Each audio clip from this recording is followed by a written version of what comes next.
Everybody, welcome to the podcast. I'm going to start by saying something controversial. Hey, let's go. Trigger warning. Let's get canceled.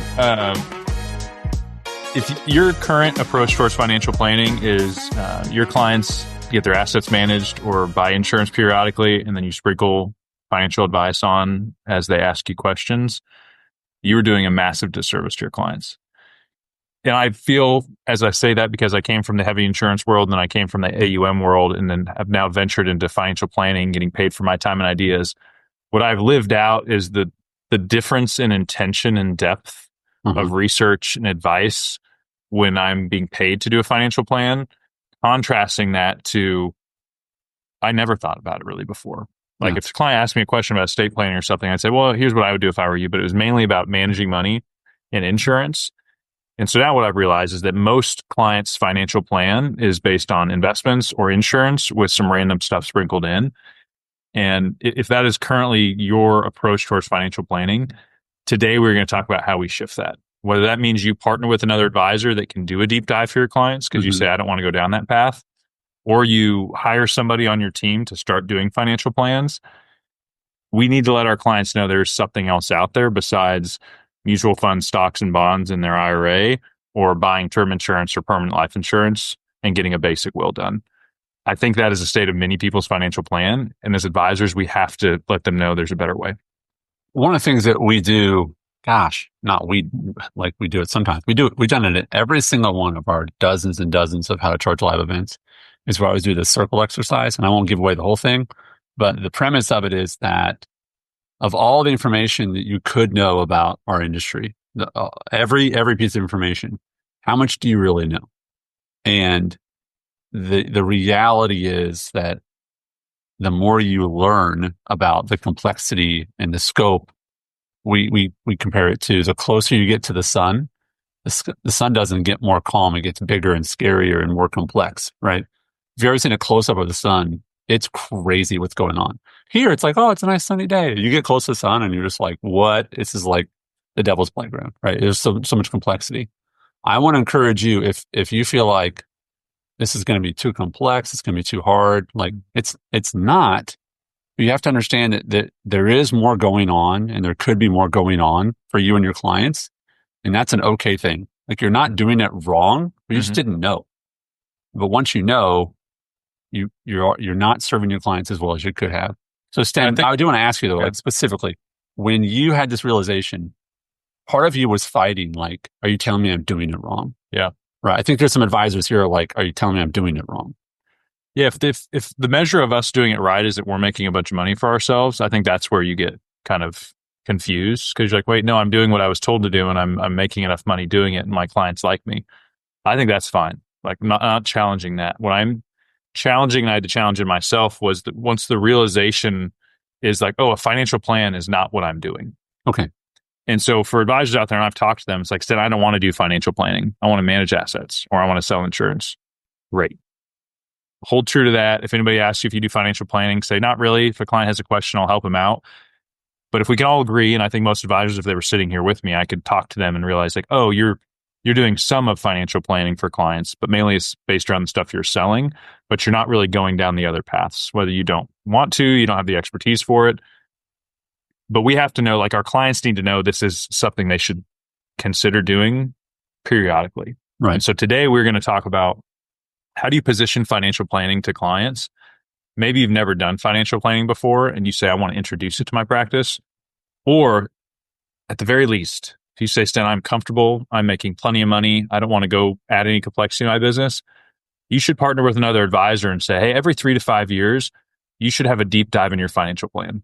Because a financial plan includes retirement planning, tax strategies, estate planning, risk management, insurance, investment management, cash flow planning. Like it can be so much more deep. And every financial plan I do, I'm reminded wow, there's a lot that's been missed here. And most of the people I'm working with have had advisors, have assets. And I'm like, how long has this been unattended? And the client has said, I didn't even know you could do this. That we are coaching and educating our clients to think that what a financial plan is my advisor that looks at my investments periodically or sells me some insurance and maybe says, hey, you should probably have an estate plan. If that is the current state of your practice, you're doing a disservice. you're missing something. And if you're hoping your client's just figuring it out on their own, they're probably not, because they're trusting you or maybe even their CPA to tell them all these things, which you're probably not. So for us, I think that's the challenge. And so if you're like, Stan and Andy, you're wrong, you're telling me my business is bad, none of that. But take notice of like your reaction to what we're saying now, because I bet there's some party that's like, yeah, there's some truth in that. Stan, the most encouraging thing that you're going to talk about today is that everything you talk about today, I think we encourage people to do the hard thing, do the difficult thing, because that's almost always the best thing to do, right? And it will give you the best result. But what you're going to talk about today, what you're going to hear today, friends, is a gift, because when we talk to the hundreds and thousands of advisors, we teach this stuff. What they want to go is that, okay, but like, what's the easiest thing I can do first? And which is like, what's the lowest hanging fruit? Yeah. Right. And what I would say is we go, well, there's probably clients you have right now, not probably, there are clients you have right now that if introduced in the right way, you could do a plan for them. Like we know this is true in business. The easiest customer to sell to is the one you already have, right? So Apple's going to sell me iCloud storage. Why? Because I own an iPhone. It's kind of hard to sell that to an Android user, right? Yeah. So the gift you're going to get today is if you've been listening to us a long time, you're kind of putting your toes in the water, but you haven't really dove in. The easiest people to sell to are ones that you already have trust with. And so what Sten's going to lay out for you today is how can you sell planning to people that already know, like, and trust you, have already done a transaction with you. This is very, very practical. And I think these are people that, this is when people come to our events, by the time we leave, we'll ask them this question, like, are there people in your current business, current book of business that you could be doing a plan for? Like, absolutely. Okay, call them. Yeah. Right. And it is more work. It will feel unusual to start. You don't need to go from I manage assets to now I reject that and I'm all financial planning. We've seen advisors do that where they have like this moral dilemma crisis of like, wow, this is the only way to do it. And they go full bore. So I didn't do that. I kind of crept into it until I realized, well, I want to let everybody know we offer this. Yeah. And so what we're going to talk about today is if you are like most advisors where your business has been based on AUM or insurance, how do you start introducing financial planning as an offering? And what most likely won't happen, you may have some low-hanging fruit in your book of business. I did. Once I introduced this, people were like, oh, this is great. I've been waiting for this. Most are not going to buy it right away. Right. Most of the people in your book, you're going to have to introduce it and kind of drip on it and let them know over time, hey, someday we should think about doing this. Because the more you get into it, you will realize, oh, a true deep dive financial plan is much more than I've been giving. If at the end of this you say, Sten, Andy, I agree with you. I know there's a lot I'm not doing, but I don't want to do it. I don't want to get the expertise in that. There are other ways for you to let your clients know, hey, you may be missing out on some stuff. I have a partner or another advisor that will do a deep dive financial plan for you, and then I'll collaborate with them. So there's still a way without you becoming the expert in it to make sure that every one of your clients knows the depth that a financial plan can go. Yeah. So on a very practical level, this to me is, if you want to do planning, this episode, combined with probably a few more, these are the kind of things that are so practical that Sten wants to show you today and teach you, is that you can go do this. This is why people leave our events and they just go home and they go sell plans, because the opportunities are there. They just didn't have the language. And it's one of the things that as I talk to dozens of advisors one-on-one every week in our group calls, is they're like, guys, just tell me what to say. Yeah. Right. So we're going to give you a downloadable. I built a PDF and I said, okay, what if I was new to financial planning and I wanted to put a visual in front of somebody that described the difference between what I've been doing versus like, hey, a deeper dive. And so we'll put that in the show notes. You can download it. A bunch of our advisors in our community use it to introduce the conversation. Because if you're just sitting with a client and you currently don't use a whiteboard and you're just having a conversation, you start talking about this, to them, they may be like, say, aren't we already doing that? Right. Like it may not land because they don't have the context. And so somehow you need to come prepared, showing this is what we've been doing and it's worked great. But hey, I feel like it's time, and I want you to know this is something that's available, that we do a deep dive on your financial plan. It's not something we have to do every year, but every 3 to 5 years we should do this. So I want to give you the language today in the process of introducing it. So what you avoid is your client someday bumping into somebody else who does talk about financial planning in a different way. Because I take clients like this all the time from other advisors. They say, wow, my other advisor has never talked about this. And I will say, yeah, I understand. I mean, most financial plans are just a collection of products people have bought over time. With one or two power phrases, I can take a 15 to 20-year advisor relationship and have the client be like, oh, Right. I've been getting a fraction of what's available. Mm-hmm. And that'd be frustrating for the advisor because there's so many meetings, so much trust and rapport. Right. But if I can put like, yeah, I mean, if they've sold you stuff and most of the stuff they talk to you about is just the stuff they sold you and the thing they get paid off of, that's not the advisor I would want to work with. And it's not planning. And it's not planning. It's helpful. It's helpful, but it's not planning. Yeah, if you say something like that to a business owner who gets complexity of, the totality of their financial planning, and I'm like, I mean, do you meet with them once a year and talk about your mutual funds? Maybe once or twice. Okay. Yeah. I mean, when you meet with them, does it feel like they're always trying to get you to buy more insurance? Well, kind of. I can take that client right there if I want them. Yeah. And so let's not defend our practice. Let's be open-minded. I came from all insurance and I went to all investments. Then eventually my practice has become more of a blended, balanced practice. But my hope is you take away some practical language from this today, that tomorrow you can start having conversations with clients saying, hey, I want you to know there's a deeper dive here that we can do at some point. Mm-hmm. And so first point is plant the seed. Introduce that you offer financial planning, but don't try to sell it the first time. Go in knowing they need some time to digest, and you may have to explain it to them multiple times. This is not what you're taught in the industry, which is like, always be closing.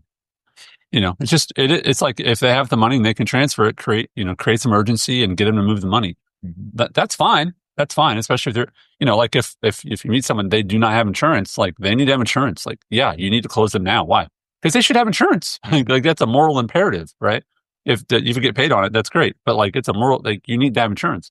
With this, because it's going to be new, and there may not be a real level of urgency at that moment, it's something you're going to have to introduce. And I think let's just acknowledge sort of the elephant in the room, which is that they're going to say like, if you don't approach it correctly, they're going to say like, why weren't you doing this before? Or isn't this what you're already doing? Mm-hmm. It is your responsibility to make it really clear why this new thing is being offered and how it's different.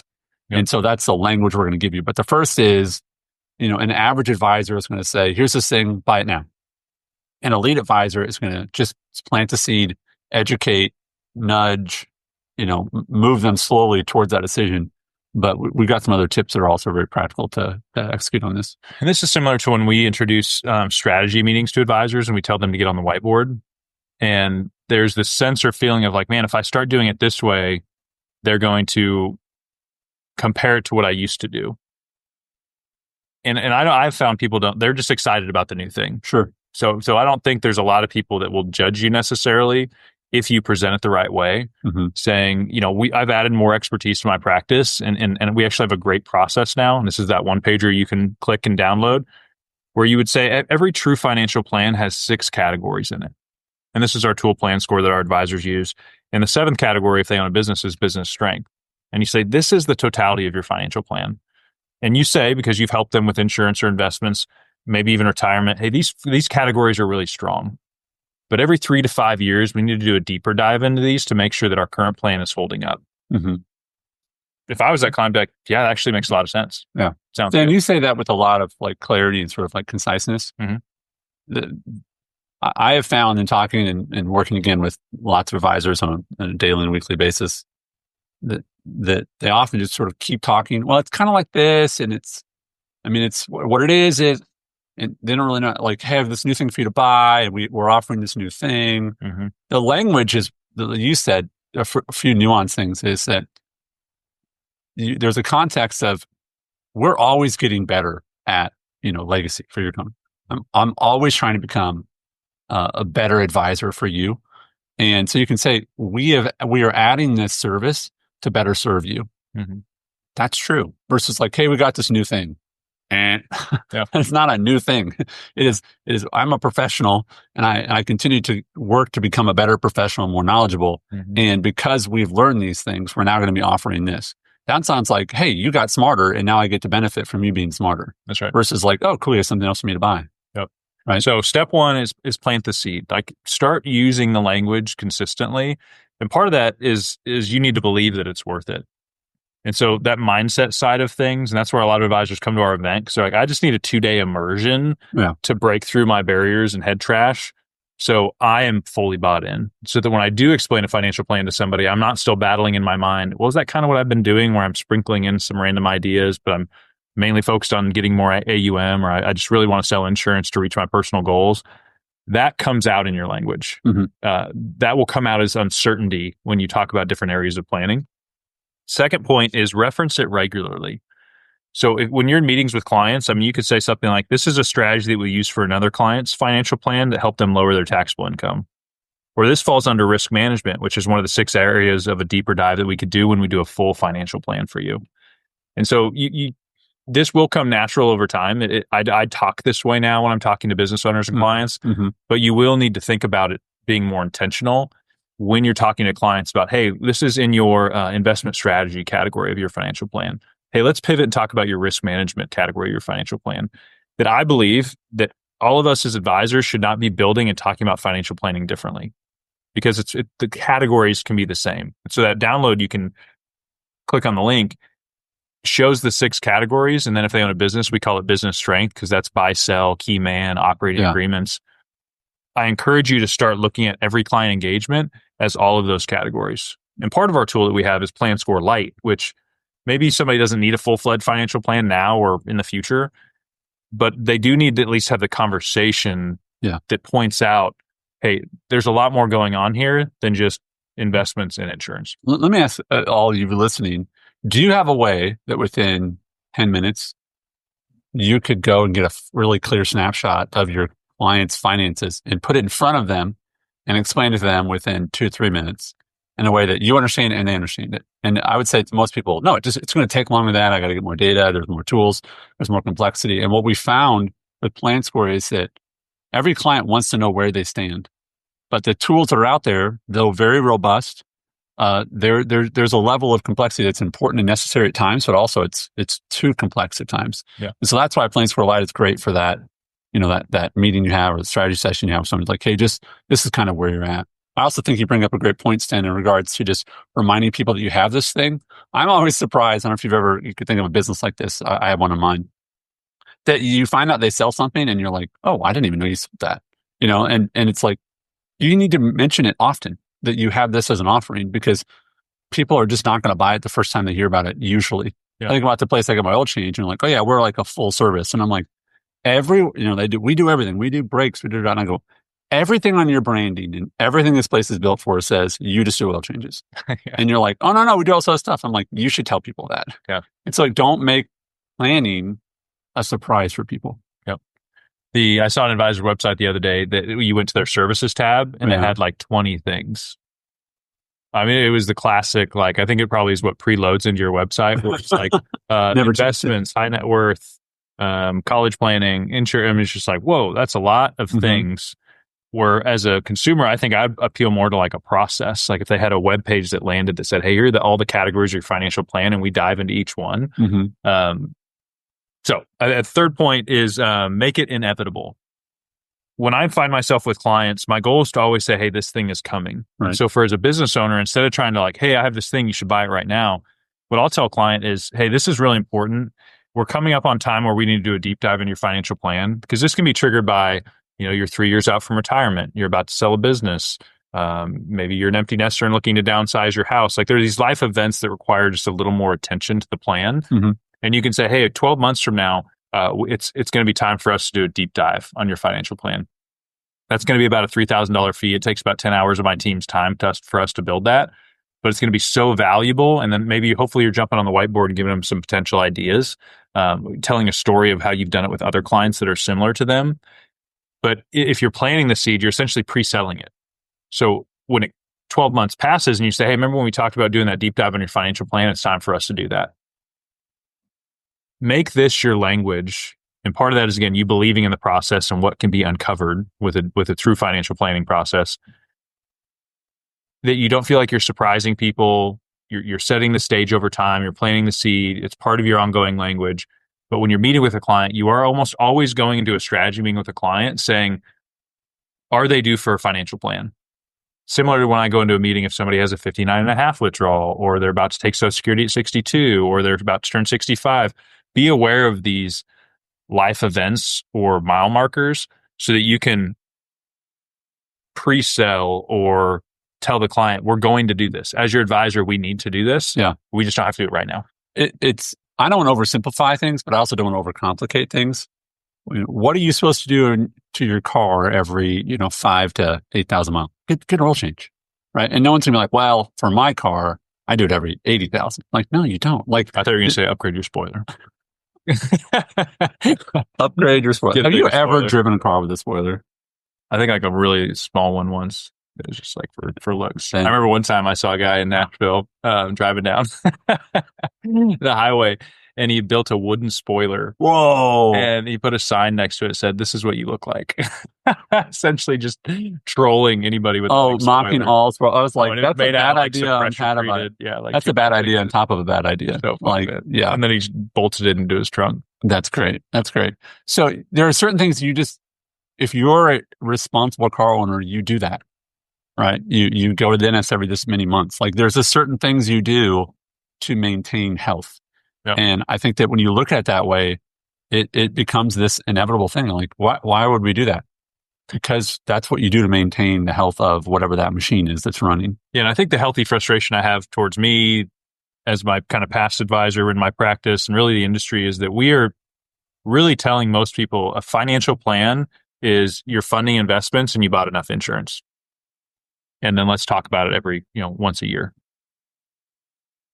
Because that is what most consumers have right now. And so obviously, follow the incentive and why are we doing that? Like I get, it's the thing we get paid for. But part of the drum we're banging is like, no, you can get paid to do more, to, manage the money if you're great at it, do insurance if you have that skill set. But let's no longer have, 90% of the population's financial plan focused on mutual funds or life insurance. Like, I mean, when I hear myself say it, I'm like, oh, ouch. But I think that's the state of it as we are today. Yeah.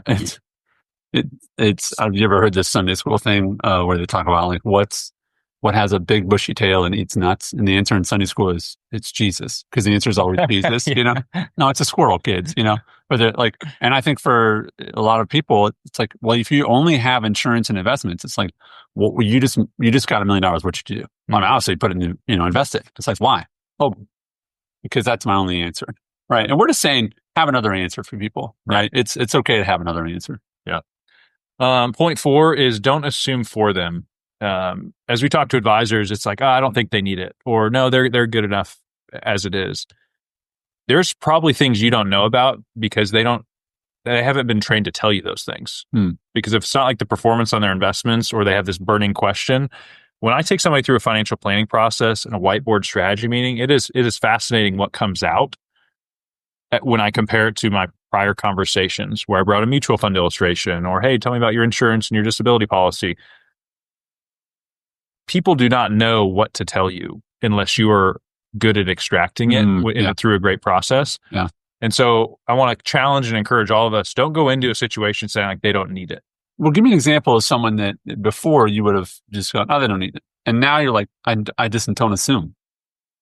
If somebody was, getting close to retirement and I my prior meetings with them were about their 401k rollover and, funding their IRA and, hey, do they have some term insurance? Maybe we should talk about long-term care. What wouldn't come up is that side business they started that's making $100,000 a year for them.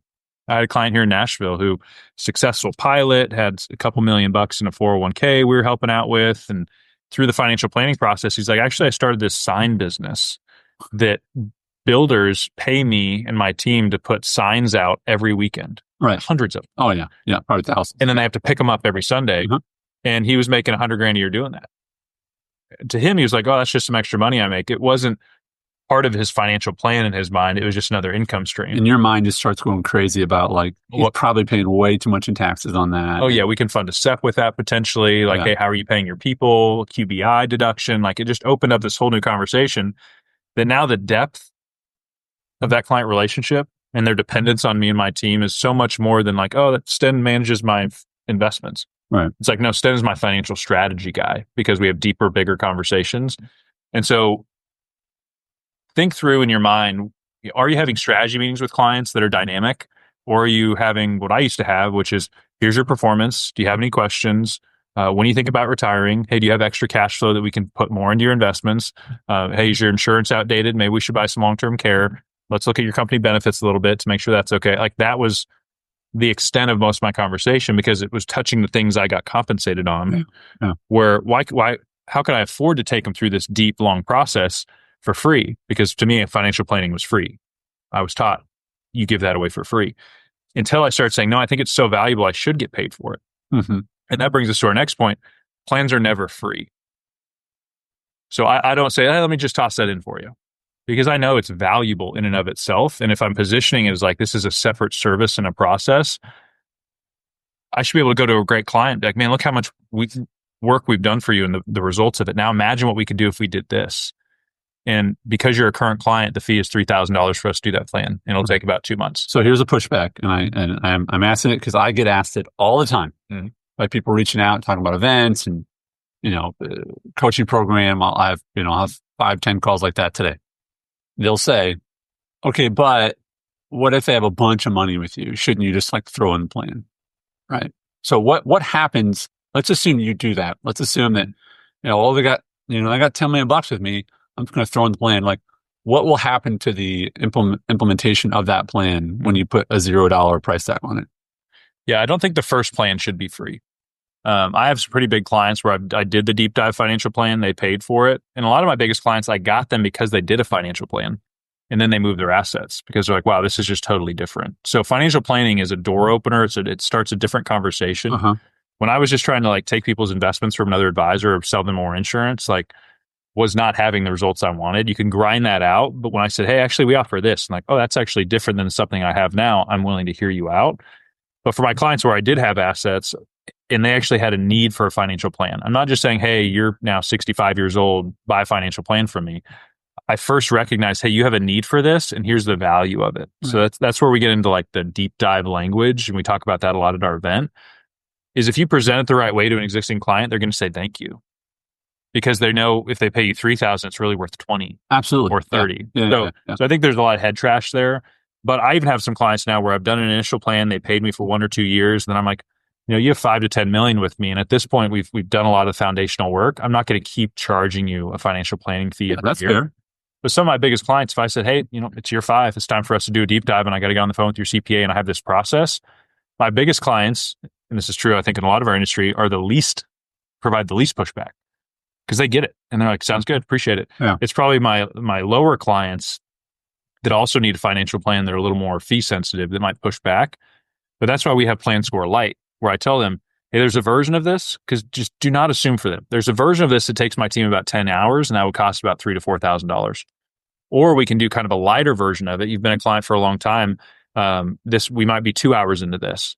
We may not uncover everything we want because there's a lot of time and energy. Now they get to choose. You may have a client that you assume doesn't want to pay for it, and they're like, no, that actually makes a lot of sense. I'll take option 2. Mm-hmm. But you just shouldn't give them option 1 or no options at all. Yeah. I get this picture in my mind. I get this word picture of one of the things that advisors talk to us a lot about is, in our conversations with them, is how do I differentiate myself? And I get this picture that a lot of advisors' argument is, oh, you see where this money, where you have it parked over here? You need to park it over here.